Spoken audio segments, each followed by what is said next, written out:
Well, I've been a lifelong Detroiter. I have seen the city of Detroit in its best days, and I've seen it in some of its worst days. That's the voice of Wayne County Sheriff Benny Napoleon, who died after a month-long fight with COVID-19 on Thursday. Today's Daily Detroit covers that sad news. Plus, Steve Freese joins us to talk about how charities are trying to manage through the pandemic. And to send you out the door on a more positive note, we talk with Bedrock's COO Ivy Grainer about Decked Out Detroit, a way to socially distance but still support some local businesses and restaurants. I'm Jer Stays. And I'm Cheyenne Nosarini. It's Friday, December 18th, 2020. Let's just get started with our top story. The community is in mourning because of the loss of Sheriff Napoleon. Born in Detroit in 1955, he spent most of his life in public service starting in 1975. Whether it was as a cop, police chief, sheriff, and even ran, albeit unsuccessfully, for Detroit mayor, Benny Napoleon left a mark on so much in this county. One thing I'll say, Jer, is that the tributes have been numerous and so generous. He's the kind of guy who a lot of people were just really drawn to. Yeah, I didn't know him as a friend, but many people I know did, and their stories are so touching, and they're so personal, and they're so very real. This is a guy who really just connected with folks, but talking to him for work, I get it, right? Like, he had an energy about him that just pulled people in anytime you talk to him. I know people who are just completely beside themselves right now, and understandably so. I mean, one of my friends said that you wouldn't know that he was sheriff by interacting with him, and I think that feels kind of right. He's somebody who, Detroiters and people in Wayne County, we really appreciate relatable people, personable people. It's when you take down that barrier of like, I am the high and mighty, that like people really start to connect and react with you. He felt like a real person, even though he was, the sheriff and had all of these high-ranking positions. He just was down to earth and he felt relatable. And I think that's what really drew people to him. And he was such a fixture in this town. I think because of that. Right? Like, he's somebody who you can't imagine Wayne County without Benny Napoleon at this point. And I mean, if there was a big thing, he was a part of it. Like, so here's something that some folks might not know. He was actually part of the Nancy Kerrigan investigation. Remember that? That was back in 1994. We were in high school, but I remember that. I remember seeing his face. I was actually in middle school, Jer. Yeah, well, that shows you how long this guy's been around. And, he was popular and he didn't win that one mayoral race. But I mean, for Wayne County residents, despite any criticism in news media over the years, they just love this guy and they wanted him as sheriff. He got 75%, 80% of the vote in primaries, which are what really matter around here, right, Shai? I mean, this is a Democratic stronghold and the competitive races are the primaries. But he had so much clout in the community that he ran unopposed for sheriff in the general. Republicans wouldn't even bother to field like a Don Quixote candidate against him. They wouldn't even bother because they knew what was going to happen. Yeah, I mean, why put the money towards it? They already know they're going to lose. And lose badly, right? Yeah, so bad.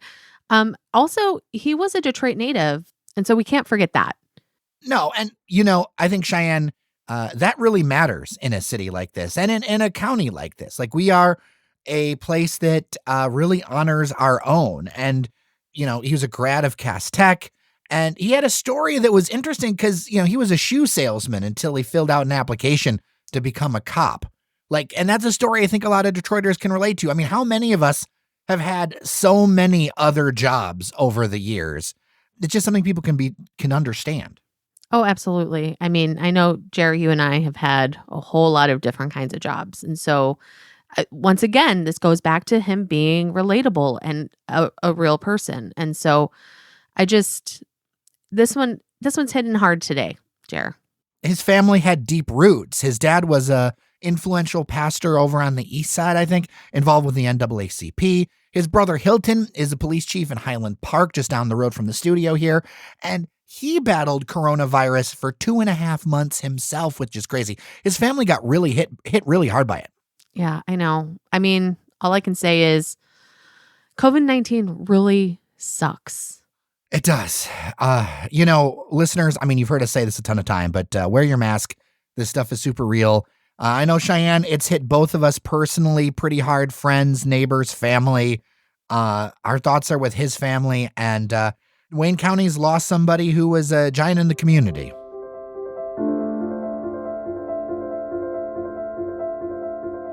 Joining me virtually is friend of the podcast, Steve Freese. Welcome back to Daily Detroit, sir. Thanks for having me. But by the way, I've been meaning to ask you, is there anybody who's not joining you virtually these days? No. These days, I think it's everybody who, I just talk into this magical stick and my dog stares at me crazily. Like, why am I talking at the wall? Well, today's story that I want to talk about is in our Detroit because, sir, it seems like you wear many hats as you are a talented journalist. And this piece in Our came out in the December issue, specifically around how the pandemic is affecting Metro Detroit charities. And I don't know if people realize this, but Metro Detroit is an area that does a lot of giving, but a lot of that giving is tied to fundraisers and in-person events. And without that, some of these places seem to be taking a pretty big hit. And they're usually around this time of year. They're frequently, they have different charity walks that are during different parts of the year, but the sort of gala season that the high society folks are used to, that all generally happens around Christmas and maybe Thanksgiving at the end of the year. And this year, because nobody's doing in-person events like that, it has really hamstrung the causes, many causes around the region. There are pretty much no charities that I spoke with who weren't a little bit panicked or a lot panicked by the losses of revenue, because this is the money that they generally bank for all the things they're going to do in the next year. What kind of gap are we talking about? Well, in some cases, we're talking about revenue losses of about half. And we're talking about a big organization. We're talking about things like Ronald McDonald House and the Judson Center and the Frank Wright Settlement, which provides all kinds of assistance to families in I think it's Southwest Detroit, or certainly in Detroit. In a way, it was a sadly very easy story to work on, because I just called up a list of all of the charities that generally have big events or galas at this time of year and asked them how they were affected. And every one of them wanted to tell me how hard it is right now. And it is interesting because the folks from the Community Foundation, which is a big nonprofit that essentially manages, I think, billions of dollars of assets of wealthy people in our region who have created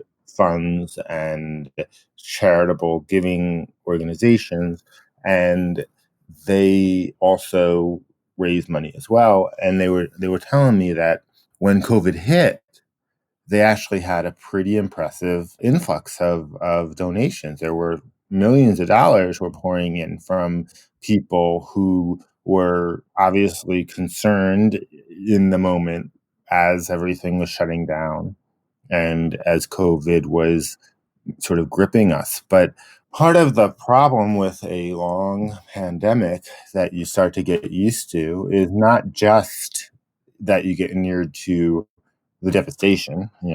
Okay, 300,000 are dead now, and I don't know. I don't feel any differently than I did when it was 250,000, because these numbers are just hard to get your head around. But also, you start to forget how much need there is, and because of the impact on the economy, a lot of people are holding their extra money a little closer, just because they don't know what their own employment and financial situations are going to be. So it's a lot of different things that are happening, and we end the year with a pretty rough moment for a lot of the most prominent charities in our region and in the country. Steve, I see two compounding effects here. Number one, these nonprofits provide a lot of valuable services that, frankly, our government just doesn't do. They fill in a ton of gaps in this region. Sure. And without that money, that's not going to be there. And then secondarily, those folks employ a good number of people with specialized skills to do this work that, it seems like, at least from me hearing about it, is that these layoffs and cuts, they're coming, if not already here, for a lot of these places. Sure, but one of the things that's interesting is charities have been able to survive this year in a lot of cases, partly because of that rush of money that started the in the beginning of the pandemic, partly because they are running on the money that they raised the year before, and also some of the stimulus money did go to nonprofits. So some of that paycheck protection money did help to keep some of these folks afloat. It's pretty likely that in the next year or two, a number of these nonprofits will probably shut down Mm. because they will just run out of money because the rent is still due, and the revenue of this season is not going to be what it's supposed to be or what it normally is, and they may get some more federal assistance if Congress actually comes up with a COVID compromise bill, which it looks like they might this week. But I was interested in this idea because you don't really think of charities as being businesses, but they do have to operate that way. They have to raise money and they have to pay all the same expenses that small businesses do. And so if they can't, they close. And the last time there was a major economic panic in our region, it was the Great Recession. And it was that the Great Recession, the height of it, the teeth of it was what, 2008, 2009, 2010. But what you saw in the data is that it was 2011 and 12, where dozens or hundreds of nonprofits in our state closed down because it's sort of an echo effect.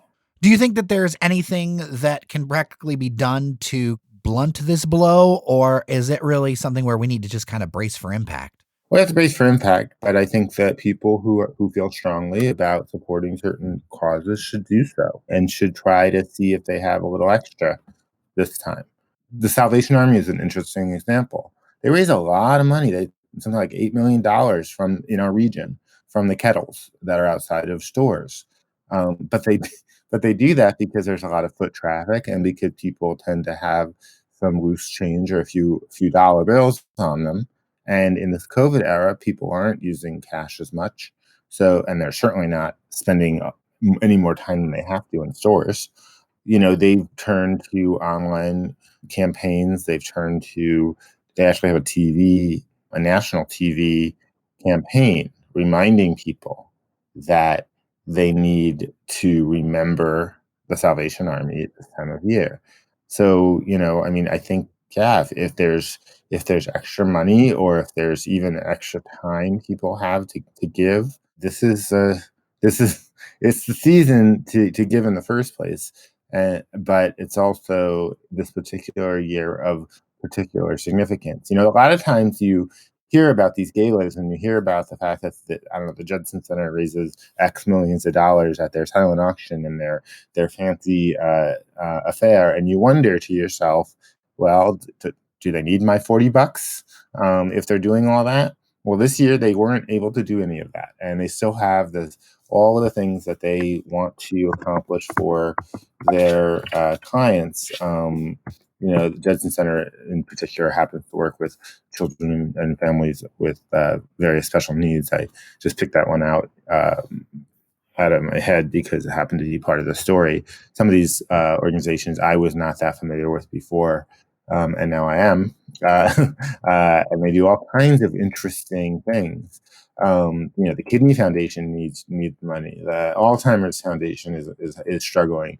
The Ronald McDonald House in Detroit actually has, because of COVID, I believe they're not.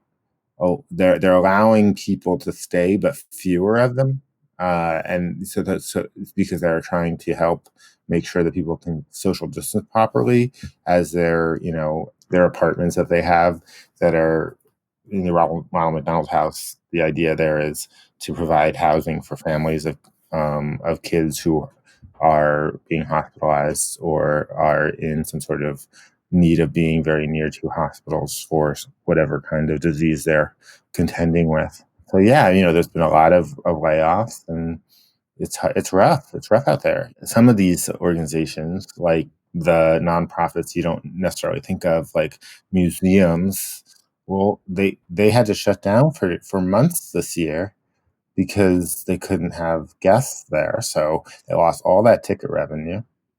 Then, there aren't any schools going on field trips, and that's often a big way that museums support their operations. It's just sort of, you don't really think about it when you're so worried about your own financial problems, which are not insignificant. I'm not suggesting that.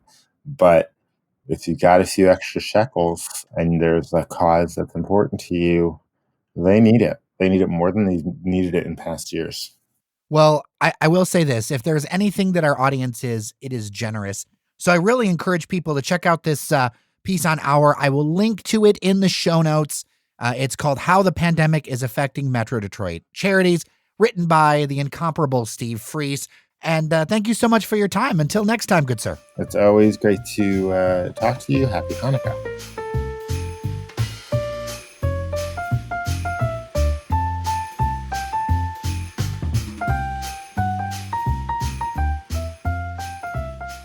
Decked Out Detroit is a new thing to help support local restaurants and retail get through the pandemic, as well as give you a little something to do that's socially distanced but supports the community. To talk about it, Ivy Grainer. She's the COO of Bedrock. Welcome to Daily Detroit. Thank you so much. I appreciate it. All right, let's dive into exactly what this is. I've seen a lot of different go out and shop initiatives over the years, but in the light of this pandemic, it's probably even more important. So it is. So what really struck us is when the governor brought back her mandate to close indoor dining, we realized that we had a lot of small businesses here in Detroit who are going to suffer, not just the restaurants who was closing for indoors, but all the retail and the small businesses around it that rely on a holistic approach to coming to downtown. So we wanted to do whatever we could to help those indoor dining restaurants by helping them with providing pergolas and heaters so that they could extend their businesses to outdoor dining. And as a result of that, we've extended basically the holiday events through the end of March. There will be a series of activations that happen downtown. Again, all with very much the mind of safety. We're adhering to all of the CDC guidelines and the guidelines set forth by the city and the governors to make sure that everybody can come down safely. The activities are all outside so that people can participate by using social distancing, but they're also able to get out and enjoy the holidays, whether they're in their cars driving by all the pretty lights that are downtown and some of the activities, or whether they're able to take a stroll and maybe get a bite to eat in an outdoor dining event or visit some of our shops. Well, every health expert we've had on the show talks about how outdoor is better than indoor.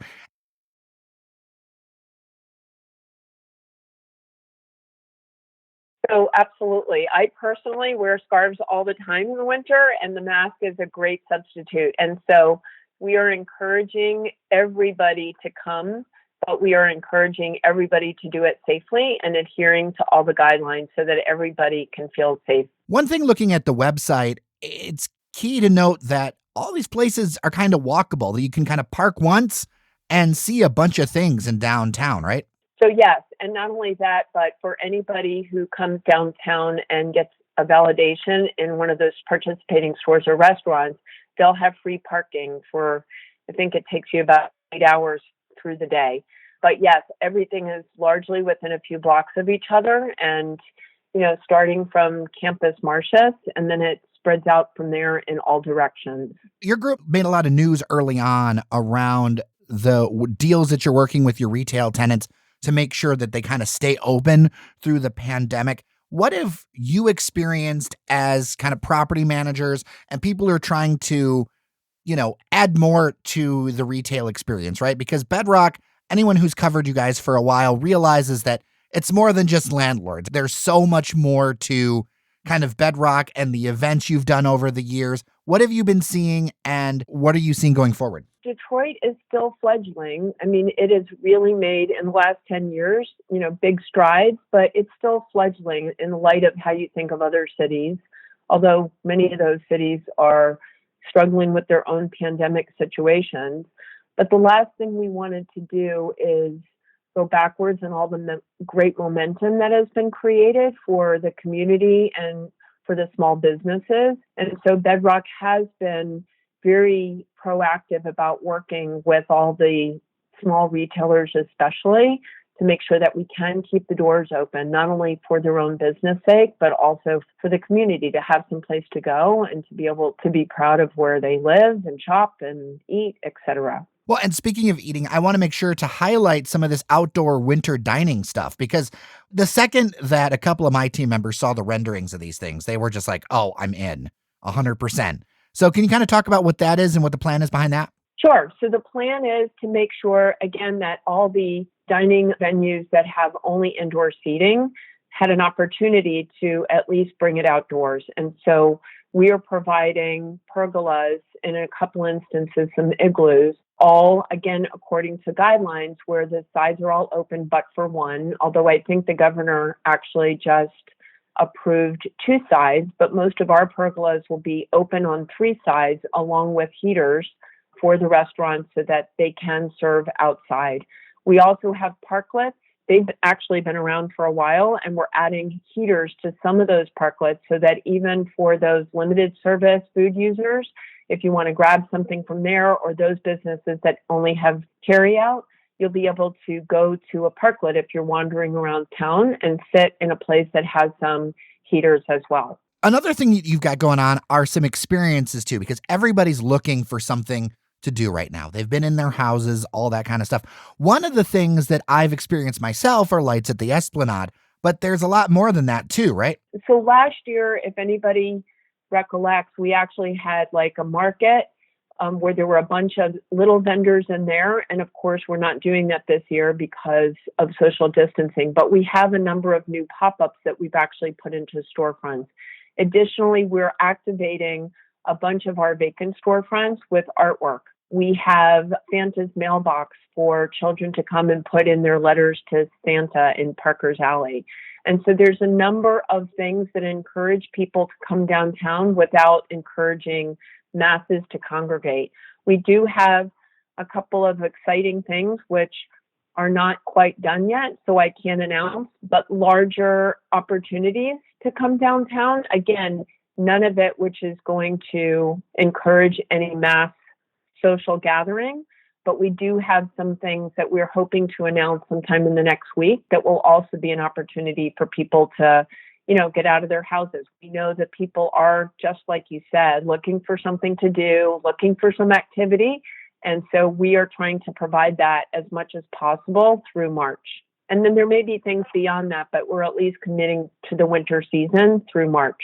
Well, and that makes sense because we really don't know, there's a light at the end of the tunnel, but we don't know the exact timing with any of this stuff. That's right. Real quick, I want to talk about a couple of their neighborhoods within the downtown Detroit neighborhood, specifically ones I want to highlight because I think everybody knows Campus Martius and the Christmas tree, and that's a great place to start. There's the ice rink that's there. There's all those things. But I want to encourage people to kind of spread out a little bit, and a couple of my personal favorites. One has been a longtime favorite, which is Capitol Park, and that there's so many things going on there. And then I'd also like you to talk about Parker's Alley, because that's a newer addition.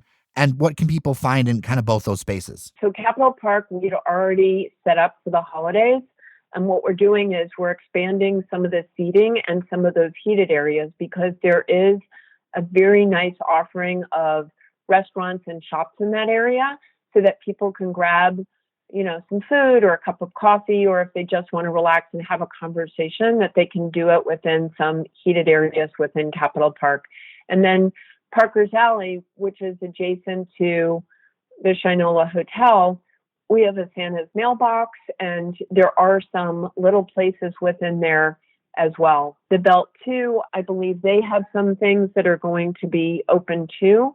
And so those are some of the little niches that is not just the main drag, to your point. Yeah, for sure. We talked to Clement Fame Brown for a bit, and he's over at Parker's Alley with his boutique place to check out. So I think that's really cool. And if you go through the website, deckedoutdetroit.com, maybe you could even make yourself like a little, focus list of like, okay, these are the 5 or 8 places I want to check out.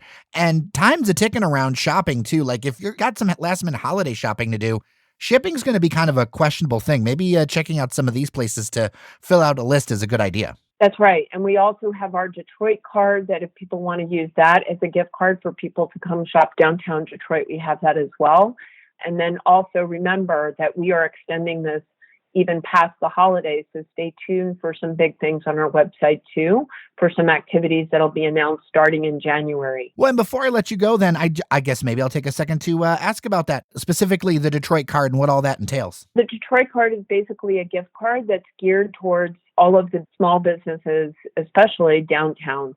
And so we encourage people to do that to help support our community. Right. And it's not limited to one particular business. I think that's the key about that, right? Correct.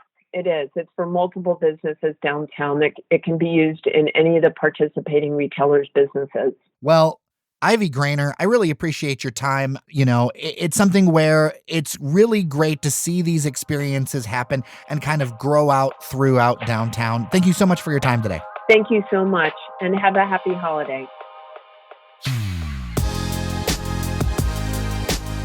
And with that, we are done for today. Thanks behind the scenes to Randy Walker, Fletcher Sharp, and our man about town, Devin O'Reilly. A reminder, everybody, that this show is powered by our members at patreon.com/dailydetroit. It is really the best way to push Detroit's conversation forward. I cannot stress this enough, everybody. I know money is tight everywhere, but if you could kick us a little bit of coin and become a member, we would be so grateful. And it makes a huge difference for us to get this show out every day. For sure. It is what has kept us going through the pandemic. We've got stickers, we've got glasses, even some magnets, some things we're throwing in there. Cheyenne, I know this weekend we have a bunch of stuff to send out the door, which I'm really excited about. We sure do. I'm going to be spending a lot of time going at the post office. Mm-hmm. Well, I'm Jer Stays. And I'm Cheyenne Noserini. Thanks for listening. Take care of each other, and we'll see you around Detroit. Talk Monday.